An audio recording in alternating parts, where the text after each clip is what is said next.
I think in the self-help world, or even any sort of world that you talk about, relationships or just personal growth, you hear the term, you just got to love yourself. And, it sounds really great intellectually to be, oh, you just got to start to love yourself and then your world will transform. But, there's a problem with that because it makes sense in our brains, but our emotional intelligence is going, like our heart doesn't get it because it's so easy to figure it out in our mind.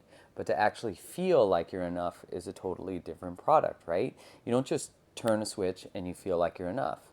It's because feeling like you're enough is a product of the decisions that you make and the life that you live.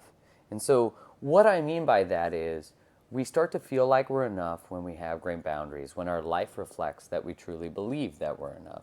And sorry if you hear a dog growling in the background, it's because there's a dog growling in the background. So, what it is that our lives have to reflect, they reflect our belief systems. And so, if you think about our identity, so if we say, I don't believe in myself or I'm not enough, our life will reflect that we don't believe that we're enough. And so often, if you think about the question, if I don't think that I'm enough, then what type of people will I keep in my life? What type of decisions will I make? What type of habits will I have? As opposed to, if I believe that I'm enough, what would I do in this situation? Who would I keep in my life? What choices would I make? What type of foods would I eat? But I think, what is really fascinating from the relationship perspective is if we really want to believe that we're enough, do we have people in our lives who make it that belief impossible?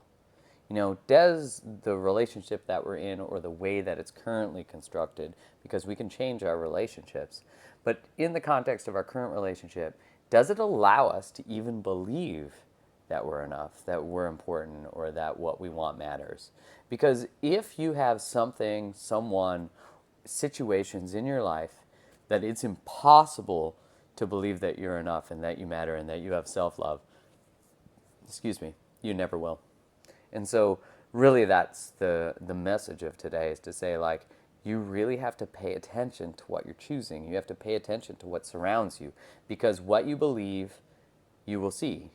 Everything around you will support your belief systems. You will choose things. And I know that sounds messed up, but you will choose things subconsciously that will allow you to stay safe in your belief systems.